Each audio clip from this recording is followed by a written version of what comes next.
Je viens vous parler aujourd'hui d'un phénomène qui n'est pas nouveau, mais qui fait partie de ce qui doit être transmis à mon sens. C'est la métabolisation énergétique lorsque le corps cellulaire réencode et intègre de l'information vibratoire pour modifier l'épigénétique.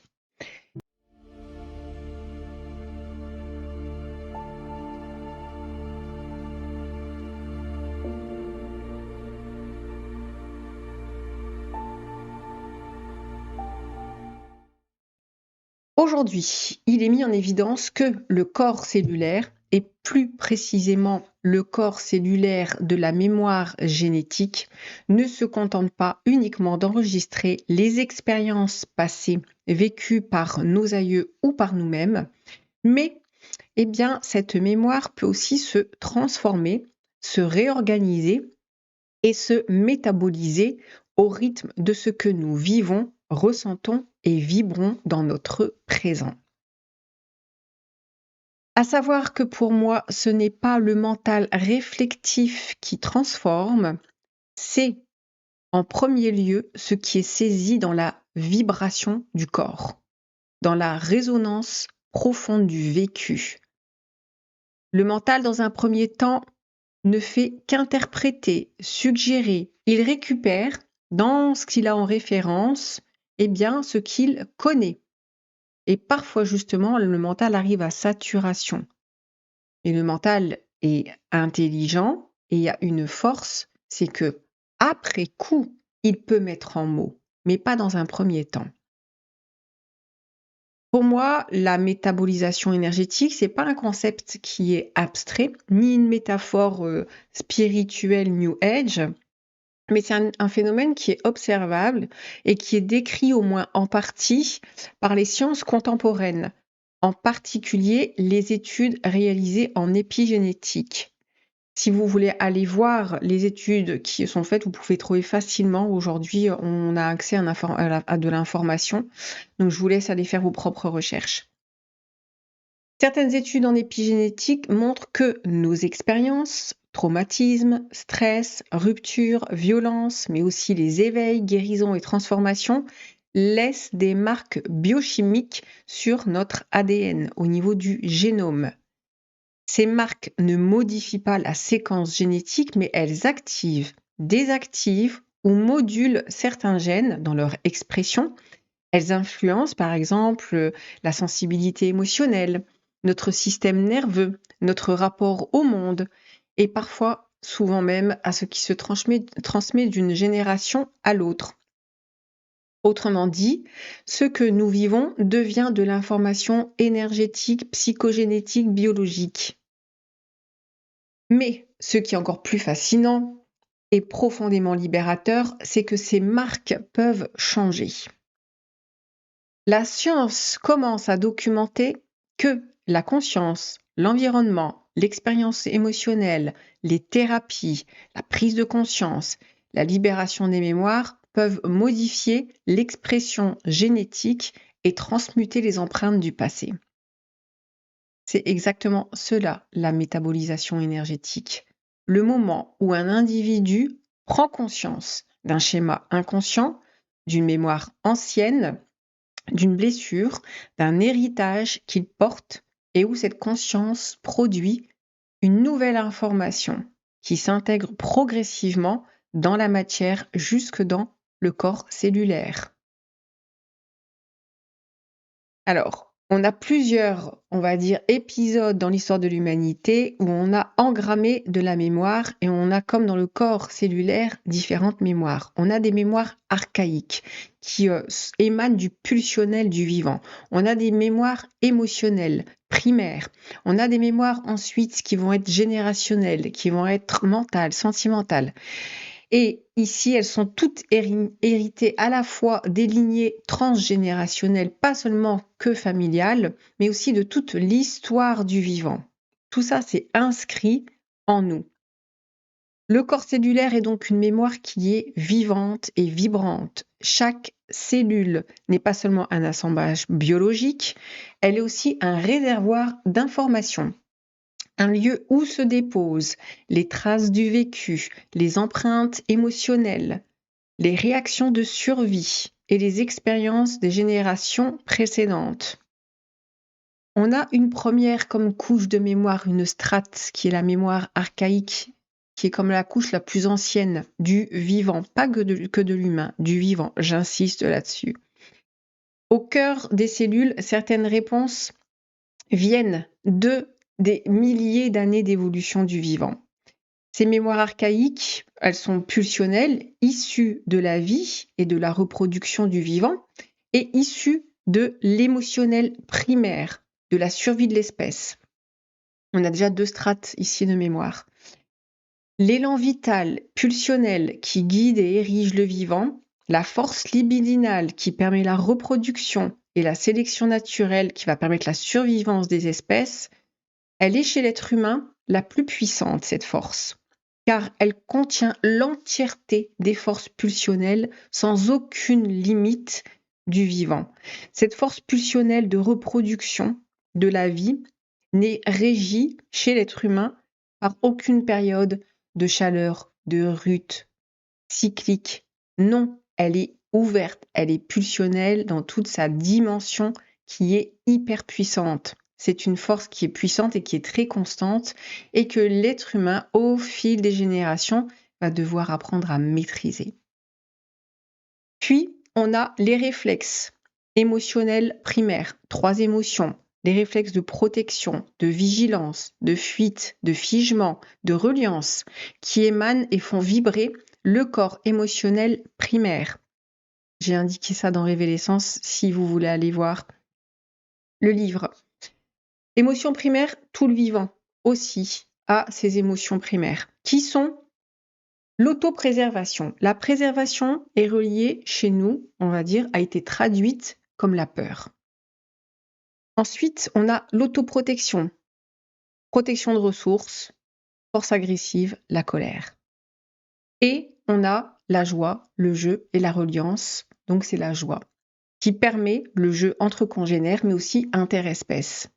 Ces 3 émotions primaires du vivant vont être au départ très pulsionnelles, très impulsives, et l'être humain va au fur et à mesure devoir les maîtriser, les perfectionner en émotions secondaires et puis en sentiments. Ces mémoires donc, sont pulsionnelles, elles sont pré-émotionnelles et pré-personnelles, elles appartiennent au vivant, mais aussi à l'être humain. Elles sont logées dans la biologie, dans le système nerveux autonome, dans l'ADN non codant, dans les peptides émotionnels, dans les circuits archaïques du cerveau, et elles sont en réponse. Mais ça aussi, nous avons la capacité de modifier leur code.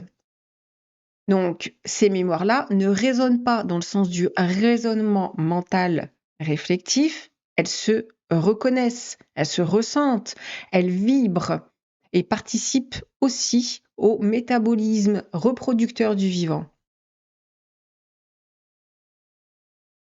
Le corps cellulaire porte aussi l'empreinte de tout le passage de l'humanité, que Jung a nommé l'inconscient collectif, que d'autres ont nommé karma ou encore force astrale. On parle ici de mémoire collective qui en apparence n'a pas d'influence et pourtant ces mémoires influencent des générations entières. Et elles ont pour preuve les grandes évolutions de conscience collective. Elles s'inscrivent à travers les croyances communes, dans les grandes révolutions d'un pays, d'un continent, des guerres, à travers les grandes découvertes technologiques, spirituelles, philosophiques, psychologiques, etc., à travers les mentalités d'un pays, d'une région, même d'une ville, des pratiques ritueliques, le mariage, l'éducation morale, l'éducation parentale, l'éducation civique, qu'on appelle ici les paradigmes. Puis on a l'histoire qui a été véhiculée, les mythes, les légendes, toute cette symbolique qui constitue cette structure ici psychogénétique. Cet ensemble constitue donc une grande souche de mémoire commune qui est contenue également dans le corps cellulaire et qui s'active, se réactive et évolue en fonction de ce que l'être humain aura besoin, par le biais de sa conscience, de faire évoluer.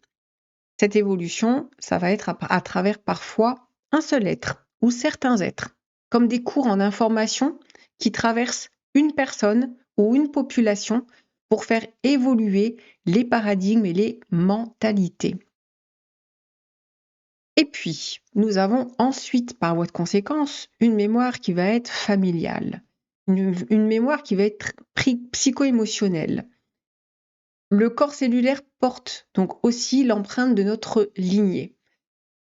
C'est ce qu'on observe aujourd'hui en épigénétique, que les traumas, les privations, les guerres, les migrations forcées, les deuils non régulés, les loyautés invisibles peuvent laisser des marques biochimiques sur l'expression des gènes et influencer de ce fait le comportement psycho-émotionnel de la descendance. Cette mémoire psycho-émotionnelle agit comme un courant sous-jacent. Elle impulse des réactions avant même que nous comprenions d'où elles viennent, d'où le mental retardataire qui ne pourra pas au départ comprendre. C'est ce qui explique, par exemple, une sensibilité particulière, un ressenti qui va se faire à certains endroits, des élans à sauver, à réparer, à porter les autres, des peurs soudaines d'être abandonné, rejeté, d'être jugé également, des cycles répétitifs relationnels et la sensation de revivre constamment comme les mêmes choses. Le corps ici se souvient même quand l'esprit a oublié. C'est le principe de la mémoire. Ce n'est pas un souvenir auto-biographique ou auto-projectif. Ces mémoires, elles ne dorment jamais complètement. Et c'est très important ce que je vais vous dire ici pour la suite. Parce que parfois, les personnes, elles ont tendance à aller chercher dans le transgénérationnel ce qu'a vécu la grand-mère, le grand-père, etc. Mais sachez une chose, c'est qu'au sein d'une même fratrie, eh bien, on ne va pas porter comme les mêmes mémoires parce qu'il va y avoir des activations dans cette, on va dire, incarnation, dans cette vie-là. Et ça, c'est hyper important. Parce que tout le matériel, eh bien, est ici. On n'a pas besoin d'aller chercher dans des vies dites antérieures ou à travers la génération. La génération vient porter comme le message, mais tout est activé ici. Et ça, c'est hyper important.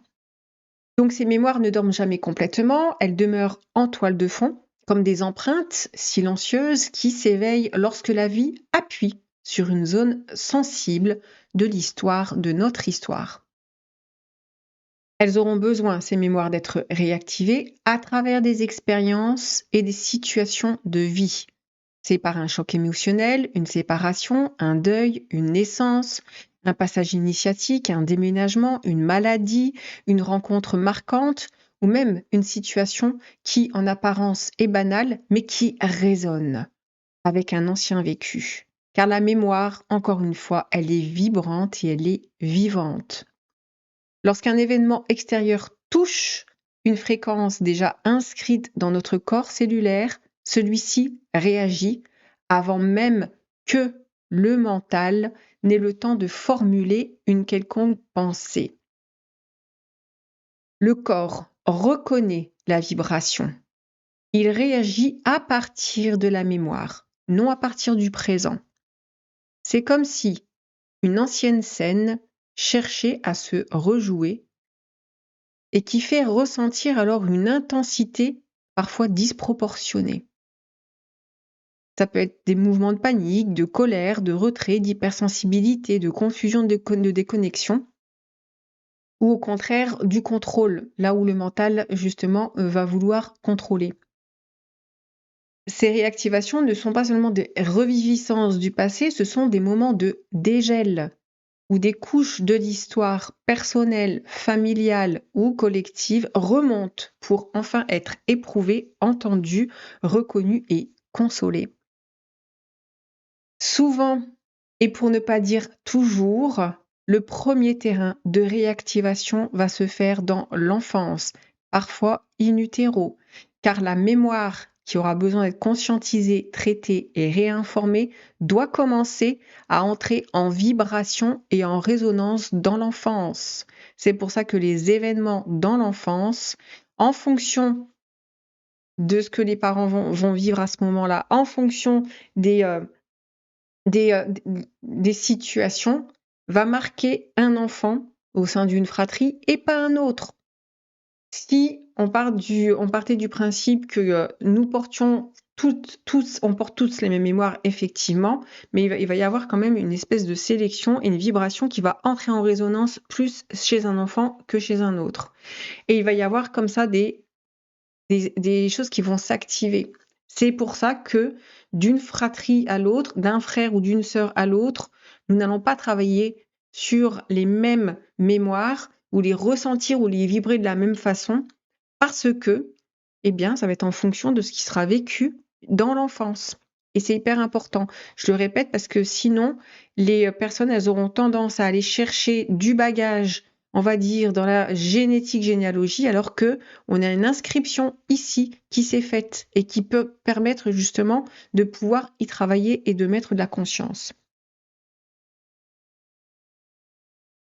Puis, ces mémoires, elles vont se redéclencher précisément quand nous avons la maturité intérieure suffisante pour les traverser, si on a la capacité de les traverser et de les conscientiser. Ça n'est pas toujours le cas. Parfois, les répliques, elles se font à l'insu des personnes, parce que c'est comme ça que fonctionne la mémoire, c'est à l'insu. Et parfois, eh bien, quand elles se réactivent, c'est sous forme de pulsion, c'est sous forme de dissociation, c'est sous forme de ne pas pouvoir prendre conscience. Et là, c'est le cas de beaucoup de personnes qui n'ont pas la conscience pour pouvoir eh bien, mettre en réflexion les mémoires. Donc elles vont surgir, ces mémoires, à des instants où la vie va nous inviter à faire une rencontre marquante, à revivre une situation douloureuse, traumatique. Ça peut être par le biais d'une dépression, d'un burn-out. C'est une sorte de réplique. Mais elle s'invite surtout dans des moments précis pour quitter un ancien réglage, comme un ancien paramètre, une ancienne programmation, une fidélité invisible à un ancêtre ou une croyance héritée qui n'a plus lieu d'être. La répétition elle-même est une forme de langage vibratoire cellulaire. Lorsqu'un même scénario revient, un type de relation, une peur persistante, un sabotage, un blocage récurrent, c'est souvent la mémoire qui cherche à s'exprimer et à se libérer en se rendant visible. Le symptôme, la répétition, la crise deviennent alors des portails, des ouvertures. Ce ne sont pas des échecs, mais des occasions sacrées, ici, où le ressenti, la sensation du corps remet sur la table un ancien matériau, une ancienne mémoire, pour que la conscience le métabolise autrement. Dans ces moments, parfois, même si on a l'impression de revivre la même chose, non, nous réaccédons à une fréquence de mémoire imprimée pour la transformer depuis un autre niveau de conscience. C'est là que se joue la véritable transmutation, la véritable métabolisation.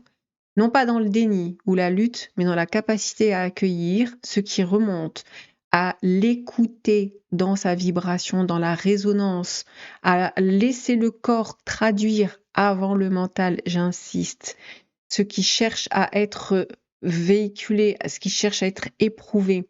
Ce n'est qu'ensuite que le mental peut donner sens et organiser l'expérience. Chaque mémoire psycho-émotionnelle génétique traversée produit une chimie dans le corps, une sécrétion hormonale, une impulsion électrique, une modification posturale, une activation musculaire. Chaque charge, empreinte mnésique psycho-émotionnelle se stocke dans le système cellulaire. La mémoire psycho-émotionnelle n'est pas une mémoire rationnelle. Elle est somatique, elle est vibratoire, elle est réactionnelle, elle se fait dans le ressenti. Elle agit souvent en silence, d'une manière déguisée parfois, à l'insu de l'individu, jusqu'à ce qu'un événement de vie vienne la réactiver avec force, engendrant une souffrance, un blocage, pour être régulée, éprouvée et libérée. C'est pourquoi certaines situations ou expériences de vie semblent disproportionnées tant la réaction et le ressenti est puissant et sont parfois et bien souvent non comprises ces situations et ces ressentis par les autres car elles réveillent quelque chose d'ancien, de profond et de non intégré, de non conscientisé. Je le répète, ce qui est appelé prise de conscience n'est pas un acte mental, c'est un choc vibratoire de sensations, de ressentis qui permet au corps de reconnaître à la fois une mémoire, un sentiment, un ancien schéma, comme quelque chose qui appartient au passé et qui peut dès lors être transformé. Lorsque nous éprouvons une souffrance, un schéma répétitif ou même une sensation inexpliquée, le mental va tout d'abord chercher à comprendre, à mettre du sens, jusqu'à arriver à saturation. Et cette saturation peut amener au burn-out, à la dépression. Lorsque l'on bloque tous les ressentis, tous les éprouvés, à un moment donné, il se crée une décompensation psycho-émotionnelle. C'est la sensation, le ressenti qui doivent prendre le relais sur le contrôle mental. Et là, on rentre ici dans l'énergie, dans la vibratoire dans la sensation vibratoire qui est plus forte que l'analyse mentale. Car la mémoire ne se transforme que lorsqu'elle est ressentie dans toute sa profondeur. Le corps doit la vibrer, l'éprouver, l'exprimer, parfois même la traverser physiquement. Ça peut être par de la chaleur, de la gorge serrée, des larmes soudaines, lourdeur, tremblement. Ce passage corporel indique que la mémoire cellulaire se réactive, elle se montre, elle remonte à la surface pour être réactualisée. Là où il n'y a pas pu avoir d'éprouvé qui a été accueilli, eh bien, c'est le moment, lorsqu'elle se réactive, de pouvoir accueillir. La mémoire est une force intelligente. Elle sait comment se réactiver et elle sait aussi reconnaître le bon messager qui la fera transmuter. Un peu comme un code ARN qui se dépose pour porter le bon message au bon endroit. Et c'est là que la métabolisation énergétique commence, lorsque la sensation est éclairée, accueillie sans se refermer. Le ressenti profond fait basculer l'état cellulaire en lui donnant un nouveau signal. Ça, vous pouvez, par votre expérience, le savoir et que ce soit clair. Lorsque vous faites une rencontre vibrante, détonnante, sans que ce soit explicable, le mental va chercher à expliquer ce qui est en train d'être provoqué à travers cette rencontre, à travers cet inconnu qui fait vibrer votre être dans sa profondeur, dans une dimension qui est presque intraitable dans le sens de on ne peut pas traiter cette information, qu'est-ce que c'est magique, qu'est-ce qui se passe? C'est tellement puissant. Et là, eh bien, c'est un nouveau signal, c'est la prise de conscience. La prise de conscience, elle commence par faire vibrer le corps cellulaire, le ressenti. Ça commence par ce biais-là, qui ouvre la porte ici à un changement d'expression génétique. Cette recontextualisation change l'état physiologique. Il y a vraiment quelque chose qui s'engramme, qui se réactualise, qui va vibrer ici. Et dans un langage épigénétique, eh bien, cela influence les marqueurs qui activent ou désactivent certains gènes liés à l'information de la mémoire. Donc, autrement dit, ressentir, éprouver, nommer, comprendre éclaire la mémoire et réencode son ancien programme. Chose très importante, c'est lorsque la mémoire est rencontrée dans un espace d'amour, de douceur, d'accueil, de compassion, de présence et de non-jugement. Le corps, dans toute sa dimensionnalité, pas seulement physique, mais également énergétique, reçoit une information vibratoire. Alors, ce n'est pas l'amour conceptuel, sentimental ou romantique dont je parle, mais c'est un état d'énergie, une vibration qui, on va dire, peut ressembler à un état de confiance profonde, de compassion profonde et d'unité intérieure. Dans cet état, à ce moment-là, eh bien, le corps cellulaire va recevoir une information qui va activer le système nerveux, qui va activer le cortisol, qui va stimuler certaines hormones pour se mettre en mode réparation. C'est de la réinformation cellulaire. Et c'est précisément ce contexte, on va dire biologique, créé par une vibration d'amour qui permet la désactivation de gènes liés au stress, à la mémoire traumatique, à la stabilisation de nouveaux circuits neuronaux, l'effacement progressif des anciens marqueurs épigénétiques. En d'autres termes, l'amour, entendu comme état vibratoire, crée le terrain biologique qui permet la reprogrammation et la métabolisation des mémoires. On a ici un triangle presque de métabolisation transformationnelle qui est ressenti, vibration dans le corps, conscience, prise de conscience, et accueilli dans l'amour, dans un champ d'état intérieur. Donc c'est conscience, ressenti, amour ici, où le corps cellulaire peut enregistrer de nouvelles informations. On a tous, on porte tous des mémoires. C'est comme ça. Nous les vivons à travers des sensations, des comportements, des répétitions et des schémas. Mais nous avons la sensibilité et la conscience de pouvoir aujourd'hui les transformer. C'est ici aujourd'hui, à travers le travail psycho-émotionnel, énergétique, somatique, thérapeutique, on a ici un véritable outil et un travail d'alchimie cellulaire. Nous vivons aujourd'hui un moment de l'histoire humaine qui est absolument unique. Non pas parce que les mémoires sont plus lourdes qu'autrefois, elles ont toujours existé, mais parce que pour la première fois, l'humanité dispose en partie de la conscience nécessaire pour les mettre en lumière, cette fameuse réflexion. Jamais auparavant, l'être humain n'a été autant tourné vers l'exploration de son monde intérieur. Jamais il n'a autant disposé d'outils pour analyser son psychisme, questionner ses ressentis. Bon, il y a un peu de tout, hein. On est dans une ère de développement personnel ou de tout ce qui est énergétique, etc. Où on a ouvert un petit peu tous les champs. On va arriver à quelque chose qui va être un petit peu plus concis, un petit peu plus, on va dire, droit, dans le sens où on a beaucoup de choses qui sont parfois un peu fourre-tout, absolument juste, mais on va se diriger vers quelque chose qui va être un petit peu plus, on va dire, régulé.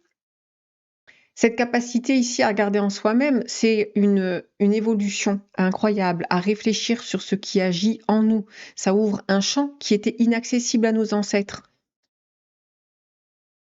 Nous sommes la génération qui peut dire qu'on ne veut plus répéter ce qui a été transmis parce qu'on a la conscience, chose qu'il n'y avait pas avant, la conscience de dire je sais ce qui m'a été transmis, j'ai la possibilité de le mettre en lumière, de l'éclairer et de le transmuter. Donc les mémoires qui autrefois restaient enfouies, traumatismes familiaux, les violences silencieuses, les secrets, les non-dits, les hontes, les peurs, les tabous, apparaissent aujourd'hui dans la lumière. Elle se réveille et elle se révèle à travers les ressentis, les sentiments, dans les relations, à travers les symptômes, dans les pratiques thérapeutiques et dans les champs énergétiques. On ouvre ici, comme je vous disais, à une nouvelle compréhension de tout ce qui va être énergétique, psychologique, épigénétique, etc.